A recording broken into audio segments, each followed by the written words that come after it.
The church is in a very critical place. Islam is now the fastest growing religion in the world. And the reason why is because we are so not conscious about evangelizing to those that we know. There is a statistic that was talking about how many Christians have actually won someone to the Lord. And less than out of 100, each person said less than one. That is a very scary place to be in, and as our church continually mobilizes itself to be more effective in this area, evangelism is something that we are taking very seriously because we believe that we should advertise in all mediums. We don't particularly enjoy advertising to Christians. Therefore, we utilize unconventional ways to advertise to the world. We were in a worldly magazine advertising, which most people in the church would frown upon or say, why would you advertise in that?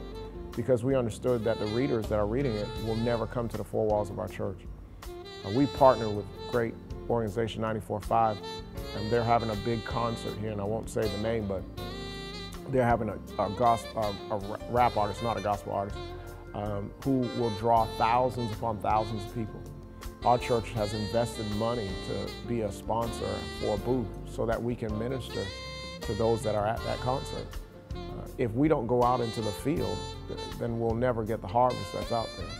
And so we're spending money on billboards to tell people about Jesus. All of our boards talk about Jesus. Come celebrate Jesus with us.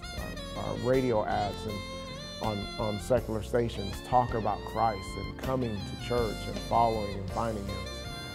Our church is unique because when someone gets shot or murdered, we allow them to get buried here for free.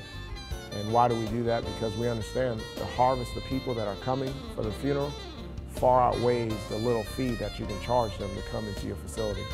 So it's critical that we understand that the world is dying, and if we feel that we have the solution, we need to not just watch them die with the solutions in our pocket.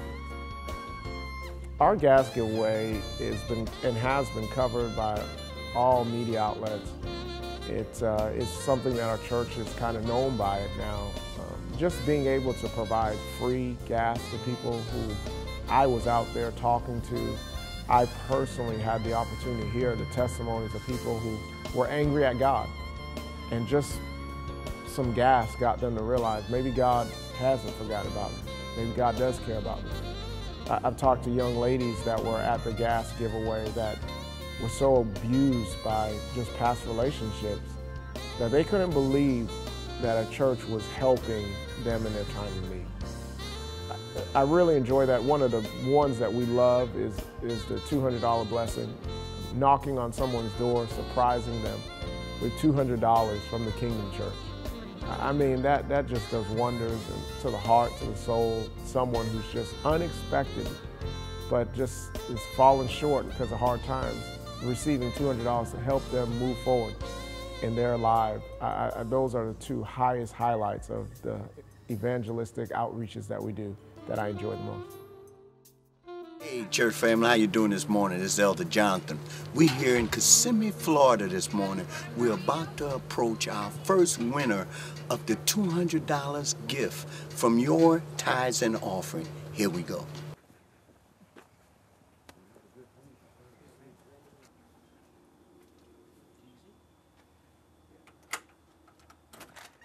Hey, good morning. Oh, I'm sorry.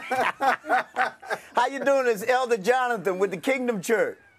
How you doing? Are you Miss Johnson? Yes. I'm Elder Jonathan with the Kingdom Church. Okay. Oh, hey. How are you? You applied for the $200 blessing. Yes. And we here. You are our first recipient of the $200 blessing. On behalf of Pastor David Jacques and the Kingdom family, we want to congratulate you. Oh, my goodness. Yes, yes, yes, yes, yes, yes, yes. You are the winner. Oh, my goodness. You are the winner. You're the winner. You are the winner. Y'all won it. This is my son, Deshaun. He just got out of the hospital yesterday. He did. Yeah, Congratulations, he was at New Orleans for 10 days over there, and he just got out. And, you know, I don't know what to say, but Tell us about your story. okay, I had wrote about that you know, I said 50 years old and went back to school because my Right. son was born with cystic fibrosis. He's almost 16, but he looks like he's 10. Our members participate in our outreaches. We believe that not only do you have to give back financially, but you also have to give back with your time. We cannot be so busy that we do not give back. One of the fun ones was when we did a backpack initiative for a local school here in the community. We were partnered with Greg Francis from Morgan & Morgan partnered with us for this initiative, and we were able to give backpacks and school supplies. And these kids, their faces lit up when they seen these free backpacks and these school supplies. They were so excited. And all of our members came out there and helped pack the bags, give the bags out to the students. It was really a good time. The kids' faces, they truly enjoyed it. The kids are innocent, and our job is to try to maintain their innocence in a cruel and hard world. And so we try to do our part as best as we could to help enable them to become a success. Well, many might watch and say, well, that's a young church, that's a young pastor. Well, you know, a lot of great things that have happened in our society and our community have happened through the lens of young people marching and making a difference. Our church is young. We have a lot of different age groups, but predominantly an 18 to 40 demographic, 18 to 35 demographic. But we believe that everybody has a place here at the Kingdom. Whether you're old, you can help mentor the young. Whether you're young, you can help learn amongst your peers and grow and stay away from the things of this world that is always trying to ensnare us and take us back. But ultimately, we have a South Church, which is an extension. We never wanted to be a sprawling mega church, although we can't control who comes.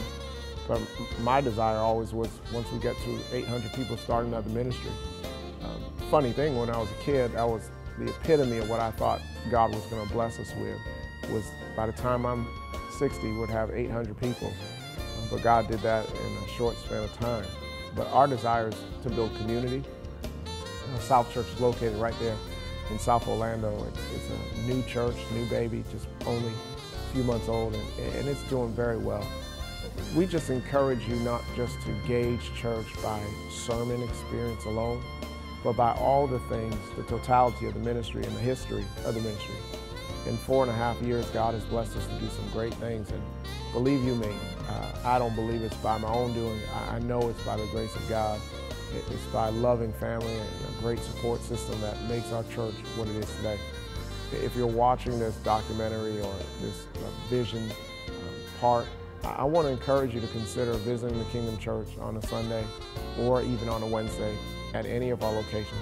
If you're Haitian, we have a Kingdom Church Creole, which is meeting every Sunday night in August. It's really going to be a blessing to you.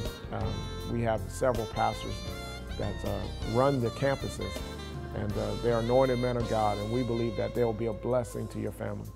I bid you Godspeed. I believe that the best that God has for us sometimes is not only ahead of us, but sometimes we got to look back and look at the things that we failed in, because those things sometimes were the best.